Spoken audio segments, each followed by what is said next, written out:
என்னை விட யோக்கியம் இந்த உலகத்தில் வேறு யாரும் இல்லை சார் அப்படின்னார் ஒருத்தர். அவரை விட அயோக்கியன் வேறு யாரும் இருக்க முடியாதுங்கிற முடிவுக்கு கேட்டவங்க வந்துட்டாங்களாம். மனுஷனுக்கு இருக்கிற ஒரு மிகப்பெரிய குறையே தன்கிட்ட இருக்கிற குறை அவனுக்கு தெரியாமல் போகிறது தான். ஆனால் அடுத்தவங்ககிட்ட இருக்கிற குறை அவனுக்கு தெளிவாக தெரிஞ்சிடும். ஒரு ஒட்டகம் ஒரு கொக்கை பார்த்து ஒரு கேள்வி கேட்டுதான். என்ன கேள்வி தெரியுமா? உன் கழுத்து ஏன் இப்படி வளைஞ்சி போயிருக்குது அப்படின்னு கேட்டிருக்கு. இதுக்கு உடம்பே வளைச்சல். இது போய் கொக்கை கிண்டல் பண்ணுது. இன்றைக்கி மனித சுபாவமும் கிட்டத்தட்ட இப்படி தான் இருக்குது. இந்த உலகத்தில் குறையில்லாத மனிதர்கள் யாரும் கிடையாது, நாம் உள்பட. அப்படிங்கிறத முதல்ல நாம் நல்லா புரிஞ்சுக்கணும். ஒரு ஊரில் ஒரு விற்பனை நிலையம் இருந்தது. செல்ல பிராணிகளை விற்பனை செய்கிற நிலையம் அது. நாய், கிளி, பூனை இப்படி நிறைய வச்சு விற்பனை பண்ணிகிட்டு இருக்கிறாங்க. நாய்க்குட்டி விற்பனை செய்கிற பகுதியில் ஒரு சிறுவன் நின்றுக்கிட்டு இருந்தான். விற்பனை செய்கிற ஆளுகிட்ட விலை கேட்டுக்கிட்டு இருந்தான். அதோ இருக்குதே அந்த நாய்க்குட்டி என்ன விலை அப்படின்னு கேட்டானா. 1000 ரூபா அப்படின்னாரான். சரி அது வேணாம், இது என்ன விலைன்றிருக்கான். 500 ரூபா அப்படின்னாரான். இந்த சின்ன பையன் கையில் வச்சுருந்தது வெறும் 50 ரூபா தான். அதனால் இதை விட குறைச்சலாக கிடைக்குமான்னு பார்த்துருக்கான். அந்த கடையில் ஒரு மூலையில் சரியாக கவனிக்கப்படாமல் ஒரு நாய்க்குட்டி படுத்து கிடந்தது. பாவமாக கத்திக்கிட்டு இருந்தது. அதை பார்த்ததுமே இவனுக்கு அது ரொம்ப பிடிச்சி போச்சு. உடனே அந்த கடைக்காரரை பார்த்து, அதுவும் அந்த மூலையில் படுத்து கிடக்குதே அந்த நாய்க்குட்டி என்ன விலை அப்படின்னு கேட்டிருக்கான். தம்பி, அது ஒரு கால் ஊனம், அதனால் அது உன்னோட குதித்து விளையாடவோ ஓடுறதோ அதால் முடியாத காரியம் அப்படின்ட்டுருக்கார் அவர். அது தெரிஞ்சுதாங்க கேட்குறேன், அதோட விலை என்ன அதை மட்டும் சொல்லுங்களேன் அப்படின்ட்டுருக்கான். தம்பி, இது கால் ஊனம் உள்ள ஒரு நாய். இதை போய் காசு கொடுத்து வாங்கிறதுக்கு யாராவது பிரியப்படுவாங்களா? இதை நான் உனக்கு இலவசமாகவே தர்றேன், எடுத்துகிட்டு போ அப்படின்னாரான். இதை கேட்டதும் அந்த சிறுவனுக்கு கோவம் வந்துட்டு தான். நீங்கள் ஒன்றும் சும்மா கொடுக்க வேணாம், இந்தாங்க 50 ரூபா, இதை வச்சுக்கிட்டு நாய்க்குட்டியை கொடுங்க அப்படின்ட்டுருக்கான். அவருக்கு ஒன்றும் புரியல, ஆச்சரியமாக இருந்தது. சரின்னு பணத்தை வாங்கிட்டு நாய்க்குட்டியை தூக்கி கொடுத்தார். அந்த சிறுவன் அந்த நாய்க்குட்டியை 2 கையாலையும் வாங்கினா, மார்போடு பிரியமாக சேர்த்து அணைச்சிக்கிட்டான். தெருவில் இறங்கி நடக்கிறான். அப்படி நடக்கும்பொழுது தான் பார்க்குறார், கடைக்காரர் ஆச்சரியமாக அவனை பார்க்குறார். அப்போ தான் அவருக்கு ஒரு விஷயம் புரியுது. அந்த சிறுவன் தெருவில் நாய்க்குட்டியை மார்போடு அணைச்சிக்கிட்டு விந்தி விந்தி நடந்து போய்கிட்டு இருக்கிறான். ஆமாம், அவனுக்கும் ஒரு கால் ஊனம். இந்த நாய்க்குட்டியை யாருமே வாங்க மாட்டாங்கன்னு நினச்சிக்கிட்டு இருந்தார். குறையுள்ள அதுக்கும் ஒரு எஜமானன் கிடச்சிட்டான். அதனால் ஊனம் ஒரு குறை இல்லை அப்படிங்கிற உண்மையை அந்த கடைக்காரர் புரிஞ்சுக்கிட்டாரான். நம்மால் ஒருத்தர் கொஞ்சம் வயசானவர், எழுந்திரிச்சு சரியாக நடக்க முடியாது, சாய்வு நாற்காலியிலேயே எப்பவும் உட்காந்துருப்பார்.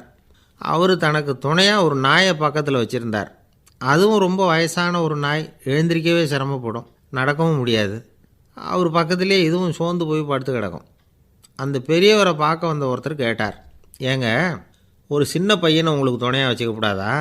இந்த நாயை உங்களுக்கு பாதுகாப்பாக வச்சுருக்கிறீங்களே, உங்களுக்கு ஒரு ஆபத்துன்னா இது எப்படி உங்களுக்கு உதவ முடியும் அப்படின்னார்.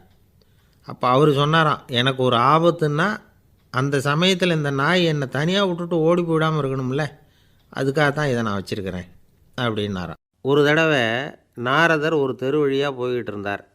வழியில் ஒருத்தர் வேத சாஸ்திரம்லாம் படிச்சுக்கிட்டு உட்காந்துருந்தார். அவர் நாரதரை பார்த்து, எங்கே போயிட்டுருக்குறீங்கன்னு கேட்டார். கடவுளை பார்த்துட்டு வரலாம்னு போயிட்டுருக்கிறேன் அப்படின்னார் நாரதர். அப்படின்னா அவர்கிட்ட, எனக்கு எப்போ முக்தி கிடைக்கும்னு கேட்டுட்டு வாங்களேன் அப்படின்னார் இவர். சரி, கேட்டு வரேன் அப்படின்னு சொல்லிவிட்டு நாரதர் நடந்தார்.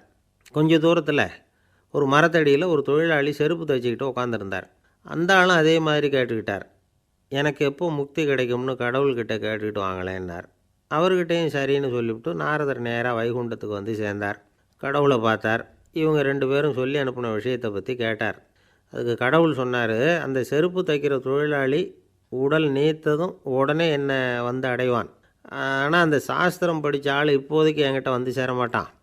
அவன் இன்னமும் பல பிறவிகள் எடுத்து அங்கேயே இருக்க வேண்டியிருக்குது. எப்போ இங்கே வந்து சேருவான்னு எனக்கே தெரியாது அப்படின்னார். நாரதருக்கு இதோட ரகசியம் என்னங்கிறது புரியல. எனக்கு ஒன்றும் புரியலையேன்னாரான் கடவுள்கிட்ட.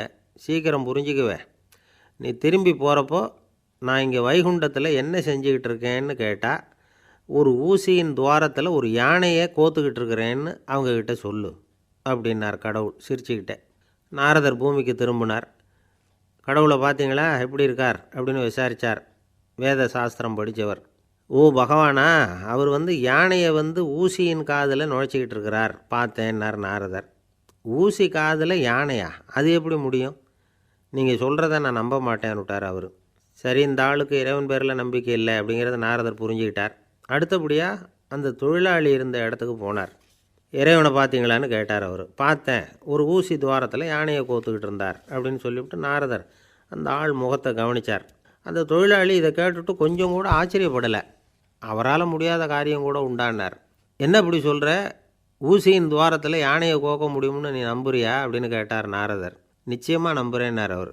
அது எப்படி அப்படின்னு கேட்டார் இவர். இதோ பாருங்கள், நான் இந்த ஆலமரத்தடியில் தான் தினமும் உட்காந்துருக்கிறேன். தினமும் இந்த மரத்திலிருந்து எவ்வளவோ பழம் கீழே விழுது. இந்த பழத்தில் இருக்கிற ஒவ்வொரு விதையிலேயும் உள்ள ஒரு ஆலமரம் இருக்குது. ஒரு சின்ன விதைக்குள்ளே ஒரு பெரிய ஆலமரம் இருக்க முடியுங்கிறப்ப ஊசி துவாரத்தில் கடவுள் யானையை நுழைய வச்சாருங்கிறத ஒத்துக்கிறதுல என்ன கஷ்டம் இருக்குது அப்படின்னு ரொம்ப சர்வசாதாரணமாக பதில் சொன்னாராம் அந்த தொழிலாளி. நாரதர் யோசனை பண்ணார். இந்த தொழிலாளி வேத சாஸ்திரங்களையெல்லாம் படிக்கலைன்னா கூட அறிவுபூர்வமாக சிந்தித்து இறைவனை நம்புகிறான். அதனால தான் கடவுள் இந்த ஆளுக்கு சீக்கிரம் முக்தி கிடைக்கும்னு சொன்னார் அப்படிங்கிறத புரிஞ்சுக்கிட்டாராம். இந்த கதையில் வர்ற கடவுள், நாரதர், வைகுண்டம் இதெல்லாம் ஒரு பக்கம் இருக்கட்டும், ஒரு சின்ன விதைக்குள்ளே ஒரு பெரிய ஆலமரம் தூங்கிக்கிட்டு இருக்கு அப்படிங்கிற உண்மை, அந்தரத்தில் 1000 கிரகங்கள் சுற்றிக்கிட்டு இருக்குங்கிற உண்மை, இதெல்லாம் நாம் பார்த்துக்கிட்டு தானே இருக்கிறோம். இந்த உண்மைகள் அதிசயமாக நமக்கு தெரியறதுனால அதை நம்பாமல் இருந்துட முடியாது. இயற்கையை பரிபூர்ணமாக நம்புங்கள், அந்த நம்பிக்கையே நம்ம வாழ்க்கைக்கு ஆதாரம் அப்படிங்கிறத விளக்கிறதுக்காக தான் இந்த கதை. இந்த காலத்தில் நம்ம பிள்ளைங்களுக்கெல்லாம் இது மாதிரி நம்பிக்கை அதிகமாகவே இருக்குது. ஒரு நாள் ஒரு சின்ன பையன்கிட்ட கேட்டேன், ஏன்பா கடவுள் ஒரு பானைக்குள்ளே ஒரு யானையை நுழைய வச்சுட்டாருன்னு சொன்னால் அதை நீ நம்புவியா அப்படின்னு கேட்டோம். நம்புவேன் சார், அது ஒன்றும் பெரிய அதிசயம் இல்லைன்னா. எப்படிறான்னு கேட்டோம். எப்படின்னா அந்த பானை அந்த யானையை விட பெருசாக இருந்திருக்கும், அவ்வளவுதான் அப்படின்னு சொல்கிறான். ஒரு ஆள் அசையாமல் கிடக்கிறார், அவர் இருக்காரா போயிட்டாராங்கிறத எப்படி முடிவு பண்ணுறோம்? அவர் மூக்குக்கு முன்னாடி புறங்கையை வச்சு பார்க்குறோம், மூச்சு வருதா இல்லையா அப்படிங்கிறத கண்டுபிடிக்கிறதுக்காக. மூச்சுங்கிறது அவ்வளவு முக்கியமான ஒரு விஷயம். சுவாசம் இல்லைன்னா எதுவுமே இல்லை. நம்ம பூமி இருக்க அது கூட சுவாசிக்குதுங்கிறத சோவியத் விஞ்ஞானிகள் கண்டுபிடிச்சிருக்கிறாங்க. பூமிக்கு மேலே இருக்கிற மண் அடுக்கில் காற்றில் உள்ள ஆக்சிஜன் ஆக்சிகரணம் அடையுது அப்படின்னு தான் இது வரைக்கும் எல்லோரும் நம்பிக்கிட்டு இருந்தாங்க. ஆனால் இப்போ என்ன கண்டுபிடிச்சிருக்கிறாங்கன்னா, அந்த ஆக்சிஜன் பூமிக்குள்ளே 1 கிலோமீட்டர் ஆழம் வரைக்கும் ஊடுருவி போகுதான். பூமிக்குள்ளே 2 பக்கமும் பல கிலோமீட்டர் வரைக்கும் பரவுதான். பூமிக்குள்ளே இருக்கிற நீர்நிலை அடுக்குகள் தான் நுரையீரல் செய்கிற வேலையை செய்யுதான். நம்ம உடம்புல நுரையீரல் இல்லைன்னா ஒன்றும் நடக்காது. ஒரு மரத்தை தலைகீழாக தொங்க போட்டால் எப்படி இருக்கும் அப்படி யோசிச்சு பாருங்கள். அப்படி தான் இதுவும், நுரையீரலும் அப்படி தான் இருக்கும். வலது பக்கம் ஒன்று, இடது பக்கம் ஒன்று. வலது பக்கம் நுரையீரல் கொஞ்சம் பெருசாக இருக்கும், நுட்பமான நரம்பு குழாய்கள் அதில் இருக்கும். கோடிக்கணக்கான நுண்ணிய குழாய்களை வச்சுக்கிட்டு தான் அது வேலை செய்யுது. 25 கோடி குழாய்கள் இருக்கும். அதை அப்படியே முழுசாக பிரித்து பரப்புனா ஒரு டென்னிஸ் கோர்ட்டில் பாதி பரப்பளவு இருக்குமா. நுரையீரல் நிறம் கருஞ்சிவப்பு தான். புகை அதிகமாக உள்ளே போச்சுன்னா அது கருப்பாயிடுது. காற்றுல உள்ள பிராணவாயுவை இது இழுத்து எடுத்துக்கிட்டு ரத்தத்தை சுத்தப்படுத்துகிற முக்கியமான வேலையை இது செய்யுது. அசுத்த காற்றை வெளியில் அனுப்பி வச்சுருது. ஒருத்தர் வேகமாக ஓடி வரார், அவருக்கு மூச்சு இறைக்கும். பயங்கரமாக எதையாவது பார்த்து விடுறார், உடனே மூர்ச்சை ஆகிடுவார். இது மாதிரி சமயங்களில் வேறு எந்த தூண்டுதலும் இல்லாமல் நுரையீரல் தானாகவே இயங்கும். இப்படி ஒரு அவசியம் ஏற்படுறப்போ இயக்கத்தை தூண்டி விடுற முக்கியமான இணைப்பு மூளைக்கு கீழே முதுகு எலும்புக்கு மேற்பகுதியில் இருக்குது. அது உடனே சுவாசத்துக்கு அவசர உதவியை கொடுக்குது. இப்போ ஒருத்தர் பேசாமல் உட்காந்துருக்கார். இந்த சமயத்தில் அவருக்கு 1 பங்கு காற்று தேவைப்படுதுன்னு வச்சுக்கோங்க. அவர் எழுந்திரிச்சு நடக்கும் பொழுது 1.5 மடங்கு தேவைப்படும். ஓடினார்னா 3 மடங்கு தேவைப்படும். படுத்துருக்கிறப்ப 1/2 மடங்கு தான் தேவைப்படும். இதுக்கு நிமிஷத்துக்கு 16 தடவை மூச்சு விட்டாகணும். இப்படி சாதாரணமாக உள்ளே இழுக்கிற காற்று கொஞ்சம்தான் இருந்தாலும் இது மாதிரி 8 மடங்கு காற்றை உள்ளே இழுத்து வச்சுக்கிற சாமர்த்தியம் நுரையீரலுக்கு இருக்குதான். தண்ணி, நுண்கிருமிகள், ரசாயன பொருள் இப்படி எது உள்ளே போனாலும் நுரையீரல் சமாளிச்சுக்கும். 30 வருஷமாக விடாத புகை பிடிக்கிறவர் தொடர்ந்து உள்ளே அனுப்பி வைக்கிற புகையை கூட சமாளிக்குதுன்னா பார்த்துங்களேன். உள்ளே போகிற புகை நுட்பமான சுவாச முடிச்சுகளை அழிச்சு விடுது. கறி புகை அது மேலே படிஞ்சு உபயோகம் இல்லாமல் பண்ணிவிடுது. ஆனாலும் தேவைக்கு அதிகமாக 8 மடங்கு கூடுதலாக சுவாச முடிச்சுகள் நம்ம உடம்புக்குள்ளே இருக்கிறதுனால சமாளிக்க முடியுது. சமாளிக்க முடியலன்னா சில சமயம் மூச்சு திணறும். அதை ஒரு எச்சரிக்கையாக எடுத்துக்கிட்டு புகை பிடிக்கிற பழக்கத்தை விட்டுடணும். அதுதான் நல்லது. ஆனால் அப்படி யார் விடுறது? இணை பிரியாத 2 நண்பர்கள் இருந்தாங்களாம். 2 பேரும் விடாமல் சிகரெட்டு குடிக்கிறவங்க. அதில் ஒருத்தன் செத்து போட்டான். இன்னொருத்தன் அதுக்கப்புறம் 2 சிகரெட்டாக குடிக்க ஆரம்பித்தானான். ஏன் இப்படி பண்ணுறேன்னு கேட்டிருக்காங்க. நான் ஒரு சிகரெட்டு தான் குடிக்கிறேன், செத்து போன என்னுடைய ஃப்ரெண்டு இருக்கானே செத்து போனவன், அவனுக்காக இன்னொரு சிகரெட்டு குடிக்கிறேன் அப்படின்னு நானா. இது ரொம்ப ஆபத்து, விட்டுடு அப்படின்னு சொல்லியிருக்காங்க.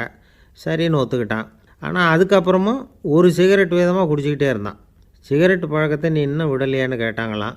அந்த பழக்கத்தை நான் எப்போவோ விட்டுட்டேன், இப்போ நான் குடிக்கிறது என் ஃப்ரெண்டுக்காக அப்படின்னு நானாம். இவங்கெல்லாம் எப்படி திருந்துறது? ஒரு ராஜா ஊரெல்லாம் சுற்றி பார்த்துட்டு வரலாம்னு ஒரு நாள் புறப்பட்டு போனார். ஒரு இடத்துல தறி நெசவு வேலை ரொம்ப மும்முரமாக நடந்துக்கிட்டு இருந்தது. ஒரு பெரியவர் தறியால் நெசவு வேலை செஞ்சுக்கிட்டு இருந்தார். பக்கத்தில் ஒரு அழகான பொண்ணு உட்காந்து நூலை சுற்றிக்கிட்டு இருக்குது. ராஜா அந்த பெரியவரை பார்த்து யார் இந்த பொண்ணுன்னு விசாரித்தார். ராஜா அப்படி கேட்டதும் அவருக்கு ரொம்ப பெருமையாக போயிட்டுது. ஏன்னா உட்காந்துருந்தது அவரோட மகள். அரசே, இது என்னுடைய மகள். இவ வேகமாக நூல் திரிக்கக்கூடியவள். வைக்கோலை எடுத்து இவ திரிச்சா கூட அது எல்லாம் பவுனிழையாக வெளியில் வரும் அப்படின்னு ஒரு ராசி இவளுக்கு அப்படின்னு ரொம்ப பெருமையாக ராஜா கிட்ட சொன்னார். ராஜா இதை கேட்டதும் அசந்துட்டார். அப்படியா, இவ்வளவு அழகும் சாமர்த்தியமும் உள்ள இந்த பொண்ணு என்னோட வரட்டுமே, இவளை என் மருமகளை ஆக்கிக்கிறேன் அப்படின்னார் ராஜா. அந்த பெரியவருக்கு ஒன்றும் புரியல. ஏதோ கொஞ்சம் பெருமையாக சொல்ல போவோ அது இப்படி ஆயிட்டுதே அப்படின்னு கவலைப்பட்டார். இருந்தாலும் ராஜா பேச்ச தட்ட முடியுமா? மகளை அனுப்பி வச்சுட்டார். ராஜா அந்த பொண்ணை அரண்மனைக்கு அழைச்சிட்டு வந்தார். அங்கே ஒரு அறையில் வச்சு பூட்டி விட்டார். அந்த ரூமு நிறைய வைக்கோலை கொண்டாந்து போட்டு அடைச்சாங்க. 3 ராட்டைகள் வேறு வச்சுருந்தாங்க. நாளைக்கு பொழுது விடியறதுக்குள்ளே நீ இந்த வைக்கோலையெல்லாம் தங்க இழைகளாக மாற்றி காட்டணும். நாளைக்கு காலம்புறம் வந்து நான் இந்த அறை கதவை திறப்பேன். உன் தகப்பன் சொன்னது மாதிரி எல்லாம் தங்கமாக மாறி இருக்கணும், இல்லைன்னா நீ உயிர் தப்ப முடியாது அப்படின்னு உத்தரவு போட்டார். பாவம் அந்த பொண்ணு என்ன பண்ணும்? பகல் பூரா அழுதுகிட்டே உட்காந்துருக்குது. ராத்திரி பூராவும் தூக்கம் வரல. மறுநாள் அதிகாலை நேரத்தில் யாரோ கதவை தட்டுற சத்தம் கேட்டுது. பயந்துக்கிட்டே கதவை திறக்கிறா. திறந்து பார்த்தா வெளியில் 3 அவலட்சணமான பெண்கள். ஒருத்திக்கு வந்து கால் அகலமாக முறை மாதிரி இருக்குது, இன்னொருத்திக்கு கட்டை விரல் கரண்டி மாதிரி பெருசாக இருக்குது, 3ஆவது பொண்ணுக்கு உதடு தடித்து ரப்பர் மாதிரி தொங்கிக்கிட்டு இருக்கு. யார் நீங்கள், உங்களுக்கு என்ன வேணும் அப்படின்னு கேட்குது இந்த பொண்ணு. நாங்கள் உங்களுக்கு உதவி செய்கிறதுக்கு தான் வந்திருக்கிறோம் அப்படின்னு சொல்லி உள்ளே வந்தாங்க. உட்காந்தாங்க. கொஞ்ச நேரத்துக்குள்ளே உள்ளே இருந்த வைக்கோலையெல்லாம் தங்க இழைகளாக மாற்றி கொடுத்துட்டு போயிட்டாங்க. காலையில் ராஜா வந்தார், பார்த்தார். ஆகா பேஷுனார். இன்னும் கொஞ்சம் வைக்கோலை கொண்டாந்து அந்த ரூமில் போட சொன்னார். இந்த வைக்கோலையும் இன்றைக்கி தங்கமாக மாற்றிவிடு, நாளைக்கு மறுநாள் உனக்கும் இளவரசனுக்கும் கல்யாணம்னு சொல்லிவிட்டார். இன்றைக்கி ராத்திரி அந்த 3 பொண்ணுங்களும் வந்தாங்க. வைக்கோலை பொண்ணு இழைகளாக மாற்றினாங்க, புறப்பட்டாங்க. இந்த பொண்ணு அவங்க காலில் விழுந்து வணங்கினா. என் உசுரை காப்பாற்றினீங்க, உங்களுக்கு நான் என்ன கைமாறு செய்ய போகிறேன் அப்படின்னா. பயப்படாத, நீ விரும்பினா எங்களுக்கு ஒரு உதவி செய்யலாம். உன்னுடைய கல்யாணத்துக்கு நாங்கள் 3 பேரும் வரோம். நீ எங்களை வந்து வரவேற்று ராஜாக்கிட்டேயும் இளவரசர்கிட்டையும் நாங்கள் வந்து உன்னோட பெரியப்பா பொண்ணுங்கன்னு சொல்லி அறிமுகப்படுத்தி வை, நாங்கள் விருந்து சாப்பிட்டுட்டு போயிடுறோம் அப்படின்னாங்க. ரொம்பவும் சந்தோஷமாக சரின்னு ஒத்துக்கிட்டா. கல்யாண நாள் வந்தது. கல்யாணம் ரொம்ப கோலாகலமாக நடந்துக்கிட்டு இருக்கு. எல்லா தேசத்து ராஜா ராணிகளும் வந்துக்கிட்டு இருக்கிறாங்க. அந்த 3 அவலட்சணமான பொண்ணுங்களும் வந்து சேர்ந்தாங்க. யார் இவங்கன்னு கேட்டார் ராஜா. என் பெரியப்பா பொண்ணுங்க அப்படின்னா அந்த பொண்ணு. காலும் உதடும் கட்டை விரலும் ஏன் இப்படி உங்களுக்கு அவலட்சணம் ஆயிட்டுது அப்படின்னு கேட்டார். அதுக்கு அந்த பொண்ணுங்க பதில் சொன்னாங்க. என்ன செய்கிறது, ஓயாமல் வைக்கோலை நூற்று ஒருத்தியோட கட்டை விரல் அப்படி கரண்டி மாதிரி ஆயிட்டுது. நாக்கில் தொட்டு தொட்டு திரிச்சதுனால ஒருத்தியோட உதடு அப்படி ஆயிட்டுது. காலால் கட்டையை அழுத்தி அழுத்தி தறி போட்டதுனால இன்னொருத்தையோட கால் அப்படி ஆயிட்டுது. உங்கள் மருமகளாக வந்திருக்கிற இந்த பொண்ணு அந்த 3ஐயுமே செய்ய தெரிஞ்சவ தான். என்ன ஆக போதும் இன்னும் கொஞ்ச நாளில் அப்படின்னாங்க. அவ்வளவுதான். ராஜா பயந்துட்டார். அம்மா, இன்னையிலேருந்து நீ இளவரசனின் மனைவி. நீ எப்பவும் அழகாக இருக்கணும். அதனால் நீ இனிமேல் வைக்கோலை திரிக்கவே கூடாது அப்படின்னு உத்தரவு போட்டார். அவளை இக்கட்டான சூழ்நிலையிலேருந்து காப்பாற்றின அந்த 3 பொண்ணுங்களும் சந்தோஷமாக திரும்பி போயிட்டாங்களாம். சுவாமி சின்மயானந்தர் இந்த கதையை சொல்லியிருக்கிறார். தன்னலம் மறந்து சுயலாபத்தை வந்து தியாகம் செய்கிறது வைக்கோல்லேருந்து தங்க இழையை நூக்கிறது மாதிரி அப்படிங்கிறார் அவர். அது இருக்கட்டும், இப்போ நம்ம கதைக்கு வருவோம். ஒரு ராஜா தன்னோட மகனுக்கு சுயவரம் நடத்தினார். எல்லா தேசத்திலிருந்தும் ராஜகுமாரர்கள் வந்திருந்தாங்க. ராஜகுமாரியை கல்யாணம் பண்ணிக்கலாம்ங்கிற ஆசையில் சுயம்பர மண்டபத்திலேருந்து எல்லா ராஜகுமாரர்களும் அலறி அடிச்சுக்கிட்டு வெளியில் ஓடி வந்துக்கிட்டு இருக்கிறாங்களாம். ஏன் இப்படி எல்லாரும் மிரண்டு போய் ஓடி வர்றாங்கன்னு கேட்டார் ஒருத்தர். அதுக்கு இன்னொருத்தர் விவரம் சொன்னார். ராஜகுமாரியை இன்றைக்கி தான் அவங்க நேரில் பார்த்தாங்களாம், அதுதான் அப்படி ஓடி வந்துக்கிட்டு இருக்கிறாங்க அப்படின்னார். ஒரு பெரியவர் உட்கார்ந்துருக்கிறார். அவரை சுற்றி அவருடைய தோழர்கள் உட்கார்ந்துருக்கிறாங்க. ஏதோ ஒரு முக்கியமான செய்தியை அவர் வந்து அவங்களுக்கு சொல்லிகிட்டு இருக்கிறார். அவங்களும் ஆர்வமாக கேட்டுக்கிட்டு இருக்கிறாங்க. இந்த சமயத்தில் யாரோ ஒரு ஆள் வேகமாக அங்கே வர்றார். வர்ற வேகத்திலேயே எனக்கு ஏதாவது உதவி செய்யுங்க அப்படின்னு கேட்டுக்கிட்டே வர்றார். கேட்குறது உதவி, ஆனால் குரல் மிரட்டுறது மாதிரி இருக்குது, அதட்டி கேட்குறது மாதிரி இருக்குது. இதை கேட்டதும் அந்த பெரியவர் ஆத்திரப்படலை, ஆனால் அவரை சுற்றி இருந்தவங்க ஆத்திரப்பட்டாங்க. இதை பெரியவர் கவனித்தார். கொஞ்சம் அமைதியாக இருங்கன்னார். வந்தவரை கூப்பிட்டார். அவருக்கு சில பொருள்களை கொடுத்தார். என்னங்க இப்போ உங்களுக்கு மகிழ்ச்சி தானே அப்படின்னார். ஆ அப்படின்னு அலட்சியமாக அவர் சொல்கிறார். நான் உங்களை நல்ல முறையில் நடத்தினேன்னா அப்படின்னு கேட்குறாரு அவர் மறுபடியும். அதெல்லாம் ஒன்றும் இல்லை அப்படின்னு சொல்லி அவர் சொல்லிகிட்டு இருக்கிறாரு. குரலில் கடுமை குறையில. சுற்றி இருந்தவங்களால் இதை பொறுத்துக்க முடியல. கோபத்தோடு அவரை நோக்கி நெருங்க ஆரம்பித்தாங்க. பெரியவர் அவங்களையெல்லாம் தடுத்து நிறுத்தினார். வந்தவரை வாங்க என்னோட அப்படின்னு சொல்லி அழைச்சிட்டு போனார். வீட்டுக்கு போனார். அங்கே போனதும் இன்னும் சில பொருள்களை எடுத்து அவர்கிட்ட கொடுத்தார். இப்போ திருப்தி தானே, நான் உங்ககிட்ட நல்ல முறையில் நடந்துக்கிட்டேனா அப்படின்னார். அவர் முகம் இப்போ தான் கொஞ்சம் மலர்ந்தது. ரொம்ப நன்றி, இறைவன் உங்கள் குடும்பத்துக்கு எல்லா நன்மைகளையும் செய்வான் அப்படின்னு சொன்னார். இதே வார்த்தைகளை என்னுடைய தோழர்கள்கிட்டே சொல்லிட்டீங்கன்னா அவங்க கோபம் தணிஞ்சிரும், வர முடியுமான்னார். கண்டிப்பாக வர்றேன் அப்படின்னாரு. மறுநாள் காலையில் அந்த இடத்துக்கு வந்தார். அதே மாதிரி சொல்லிவிட்டு அவர் போயிட்டார். தோழர்கள்லாம் ரொம்ப வியப்போடு பெரியவரை பார்த்தாங்க. அந்த பெரியவர் தான் நபிகள் நாயகம். அவர் சொன்னார், ஒருத்தன் ரொம்ப ஆசையாக ஒரு ஒட்டகத்தை வளர்த்துக்கிட்டு வந்தான். ஒரு நாள் அந்த ஒட்டகம் கயத்தை அறுத்துக்கிட்டு ஓடி போயிட்டுது. அக்கம் பக்கத்தில் இருக்கிறவங்கெல்லாம் அந்த ஒட்டகத்தை பிடிக்கிறதுக்கு முயற்சி பண்ணாங்க. அதை துரத்திக்கிட்டு ஓடினாங்க. ஒட்டகம் தாறுமாறாக ஓட ஆரம்பிச்சிது. இந்த சமயத்தில் ஒட்டகத்தை வளர்த்தவன் அங்கே ஓடி வந்தான். நீங்கள் அதை ஒன்றும் செய்ய வேணாம், விட்டுருங்க, அதோட சுபாவம் எனக்கு நல்லா தெரியும், அதை சுலபமாக என்னோடய வழிக்கு கொண்டுட்டு வந்துட முடியும், நான் பார்த்துக்கிறேன், விட்டுருங்கோ அப்படின்னா. எல்லோரும் விலகி போயிட்டாங்க. இவன் என்ன செஞ்சான் தெரியுமா? கொஞ்சம் புல்லை கையில் எடுத்துக்கிட்டு அந்த ஒட்டகத்தை நெருங்கினான். அவ்வளவுதான். அது ஓடி இவன் காலடியில் உட்காந்துக்கிட்டது. செல்லமாக அதை அப்படியே தடவி கொடுத்தான். முதுகில் ஏறி உட்காந்துக்கிட்டான். அது பாட்டுக்கு சாதுவாக நடந்து போகுது. இந்த கதையை நபிகள் நாயகம் தம்முடைய தோழர்களுக்கு சொல்கிறார். ஒட்டகத்தை மட்டும் இல்லை, சில மனிதர்களையும் கூட சில விதத்தில் அணுகி தான் அவர்களை சீர்திருத்த வேண்டியிருக்குது அப்படிங்கிறத அவங்களுக்கு உணர்த்தினார். இது ஒரு அழகான உளவியல் அணுகுமுறை. சில குடும்ப தலைவர்கள் கூட இந்த ஒட்டகம் மாதிரி நடந்துக்கிறது உண்டு, அப்புறம் அடங்கி போகிறதும் உண்டு. ஒரு குடும்ப தலைவர் காலையில் எழுந்திரிச்சதுலேருந்து சத்தம் போட்டு கத்திக்கிட்டு இருப்பார். பக்கத்தில் இருந்தவங்கெல்லாம் ஓடி போய் சமாதானம் பண்ணி பார்த்தாங்க. அவர் ஓயறது மாதிரி தெரியல. கடைசியில் அவர் மனைவி வந்தாங்க. நீங்கள் எல்லாம் விலகி போயிடுங்க, அவர் சுபாவம் எனக்கு தெரியும், நான் பார்த்துக்கிறேன் அப்படின்னாங்க. சரின்னு எல்லோரும் போயிட்டாங்க. சாயந்தரமாக பார்க்குறாங்க, அவர் சத்தம் இல்லாமல் ஒரு மூலையில் உட்காந்துருக்கிறார். ரொம்ப சாதுவா. ஆச்சரியமாக இருந்தது. என்னம்மா பண்ணீங்கன்னு கேட்டாங்க. அது ஒன்றும் இல்லைங்க, ஒரு வேளை சாப்பாட்டை நிறுத்தினேன், பட்னி போட்டேன், அவ்வளவுதான் அப்படின்னாங்க அந்த அம்மா. ஒரு ஊரில் ஒரு ராஜா இருந்தார். அவர் அடிக்கடி காட்டுக்கு வேட்டையாட போவார். சில நண்பர்களையும் கூட அழைச்சிக்கிட்டு போவார். காட்டுக்கு போனதும் ஆளுக்கு ஒரு பக்கமாக போய் வேட்டையாடுவாங்க. சாயந்தரமாக திரும்பி வருவாங்க. மறுநாள் அரண்மனையில் உட்காந்து ஒவ்வொருத்தரும் அவங்க அனுபவங்களை எல்லாம் சொல்லிக்குவாங்க. அவங்க வீரத்துக்கு தகுந்த மாதிரி பரிசை அந்த ராஜா கொடுப்பார். இது மாதிரி ஒரு தடவை எல்லோரும் வேட்டைக்கு போயிட்டு திரும்பி வந்ததும் உட்காந்து பேச ஆரம்பிச்சிருக்கிறாங்க. ஒருத்தன் சொன்னான், தன்னுடைய வீர தீர செயலை பற்றி அளக்க ஆரம்பிச்சிட்டான். ஏன்னா அதுக்கு பரிசு கிடைக்க போகுதில்ல, அதனால்.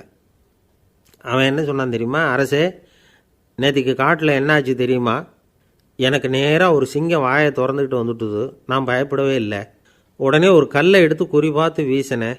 சிங்கத்து வாய்க்குள்ளே போய் அந்த கல் மாட்டிக்கிட்டுது. அவ்வளவுதான். அந்த சிங்கம் என்னை பார்த்துட்டு பயந்துட்டு ஒரே ஓட்டமாக திரும்பி ஓடி போயிட்டுது அப்படின்னா. ஆஹா பலே அப்படின்னு எல்லோரும் கை தட்டினாங்க.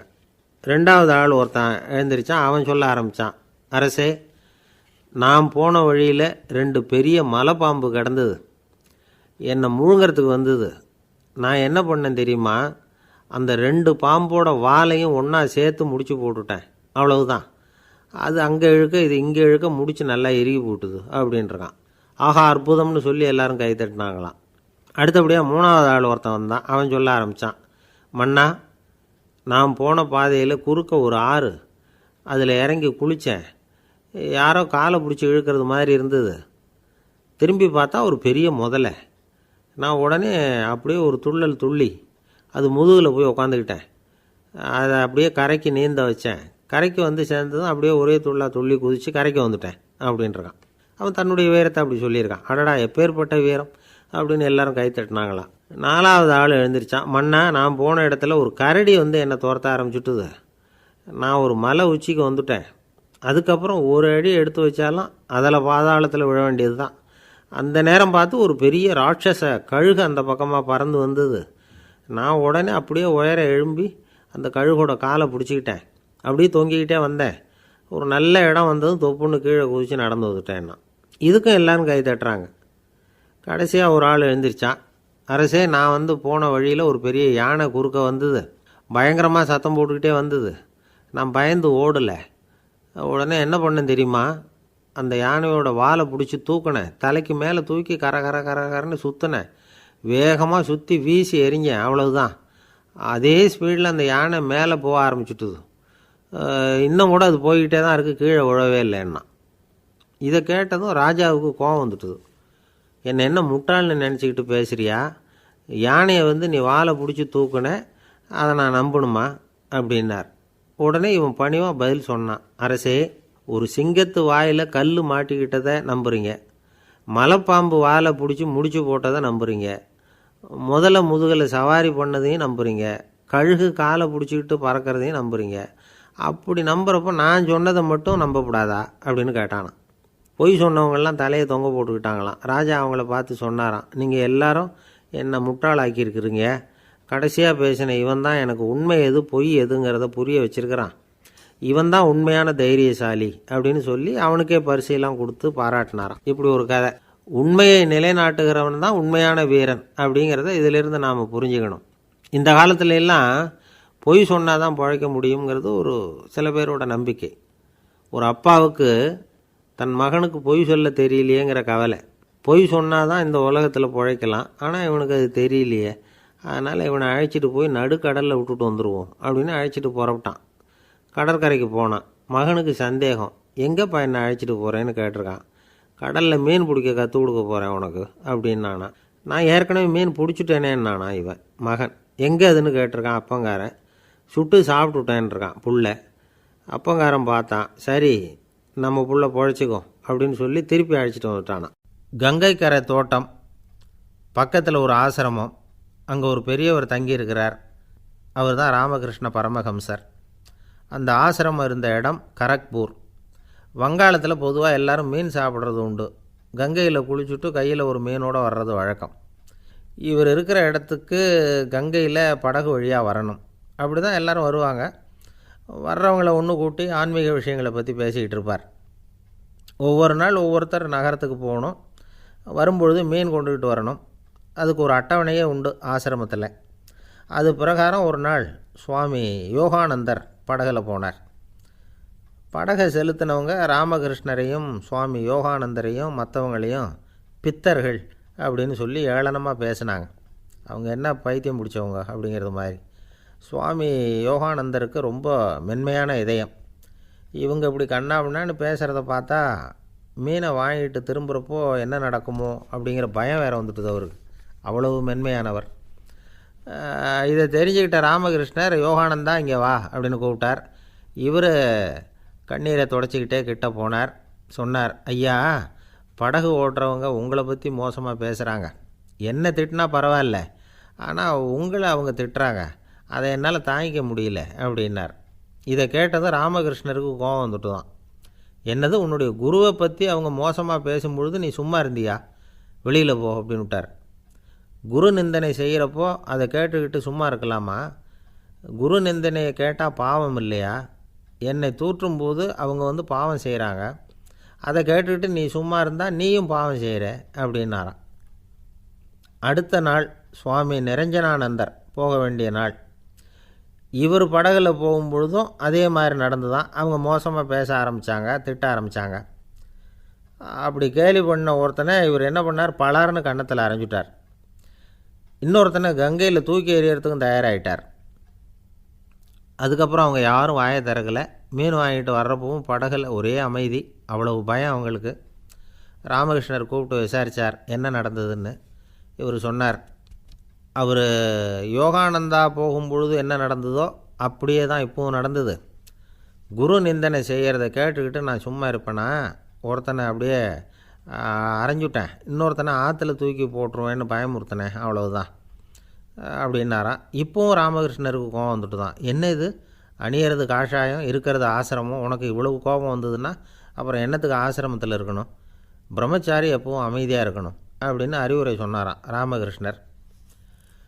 அப்போ இவர் கேட்டாராம், ஏங்க அவருக்கு ஒரு விதமான அறிவுரை சொன்னீங்க, எனக்கு வேறு விதமாக அறிவுரை சொல்கிறீங்க, இதில் எது உண்மை அப்படின்னு கேட்டிருக்கார்.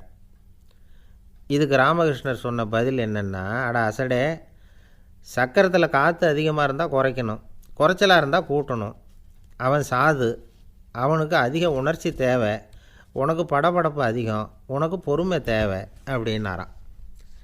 இதில் உள்ள கருத்து என்னென்னா, கல்விங்கிறது எப்படின்னா அதை சூழ்நிலைக்கு தகுந்த மாதிரி கற்பிக்கணும். எல்லாருக்கும் ஒரே மாதிரி கற்பிக்கக்கூடாது. கேட்குறவர் தகுதி, புரிஞ்சுக்கிற திறமை, இதை பொறுத்து கல்வி அமையணும்.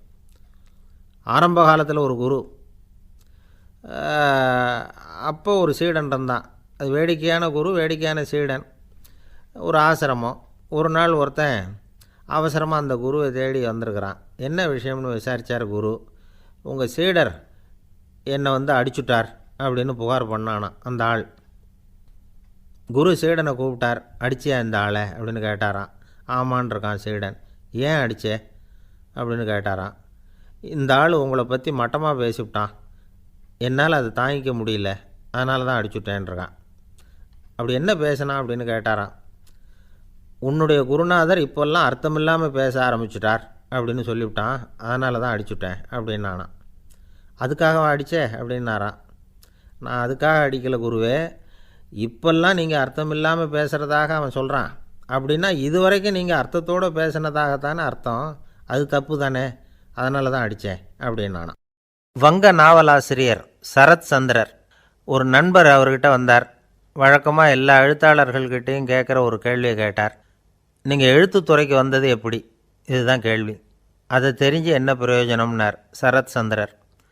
சும்மா சொல்லுங்களேன் தெரிஞ்சுக்கிறேன் அப்படின்னார் வந்தவர். சரி சொல்கிறேன்னு ஆரம்பித்தார். நான் ரங்கூனில் வேலை பார்த்துக்கிட்டு இருந்தேன். சம்பளம் பத்தல, வேலையும் பார்த்துக்கிட்டு ஒரு பலசரக்கு கடை வைக்கலாம்னு நினச்சேன். என்னால் மளிகை கடை வச்சு சரியாக நடத்த முடியுமாங்கிற சந்தேகம் என் மனைவிக்கு. அதை சோதனை பண்ணி பார்க்கணுங்கிறதுக்காக சில பொருள்களின் அளவு, அதோட விலை, இப்படி சிலதை சொல்லி எல்லாத்தையும் மனக்கணக்காக கூட்டி போட சொன்னாங்க. என்னால் சரியாக கூட்டி சொல்ல முடியல. உங்களால் மளிகை கடை நடத்த முடியாதுன்னு சொல்லிவிட்டாங்க. உடனே என்ன பண்ணுறது, வேறு வழி இல்லை, கதை எழுத ஆரம்பிச்சிட்டேன் அப்படின்னார். கேட்டவருக்கு சிரிப்பு வந்துட்டு தான். சரத் சந்திரர் ஒரு பக்கம் சீரியஸான நாவல்கள், சிறுகதைகள் எழுதியிருந்தாலும் அவருடைய இன்னொரு பக்கம் வேறு விதம்.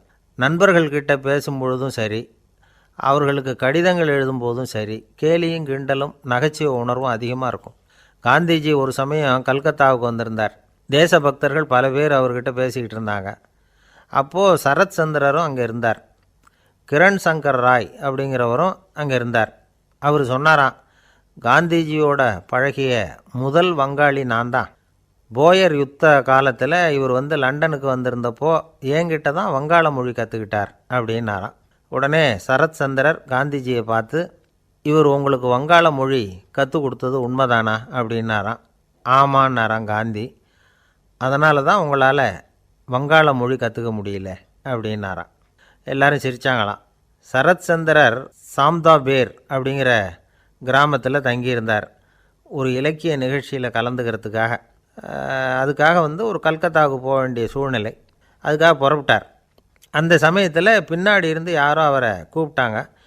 இப்படி கூப்பிட்டவரை பார்த்து இன்னொருத்தர் யாரோ அதட்டி இருக்கிறாங்க. போகிறவரை ஏன் இப்படி கூப்பிடுறீங்க அப்படின்னு. ஏன் கூப்பிட்டா என்னன்னு கேட்டிருக்கார் சரத் சந்திரர். புறப்படுறவங்கள பின்னாடி இருந்து கூப்பிடுறது அபசகுனம், போகிற இடத்துல ஏதாவது ஆபத்து வரலாம் அப்படின்னு அதுக்கு விளக்கம் கொடுத்துருக்கிறார் அவர். உடனே சரத் சந்திரர் சொன்னாராம், இதோ இவங்க என்னை இலக்கிய கூட்டத்துக்கு அழைச்சிட்டு போகிறாங்களே, இதை விட வேறு என்ன ஆபத்து வந்துட போகுது அப்படின்னாராம். இப்படி சரத் சந்திரருக்கு இயல்பாகவே நகைச்சுவை உணர்வு உண்டு. அவருடைய நண்பர் ஒருத்தர் வீட்டுக்கு கூப்பிட்டுருந்தார். அங்கே ஒரு கச்சேரிக்கு ஏற்பாடு பண்ணியிருந்தாங்க. சரத்சந்திரருக்கு இயல்பாகவே கச்சேரியில் நீண்ட ஆலாபனையெல்லாம் கேட்குறதுக்கு பொறுமை இருக்காது. அதனால் மெதுவாக பாட போகிறவர் எப்படி அப்படின்னு கேட்டிருக்கார். அவருக்கு ரொம்ப நல்லா பாட தெரியும் அப்படின்னு சொல்லியிருக்கிறாங்க. அதுக்கு சரத்சந்திரர் பாட தெரியுங்கிறது சரி,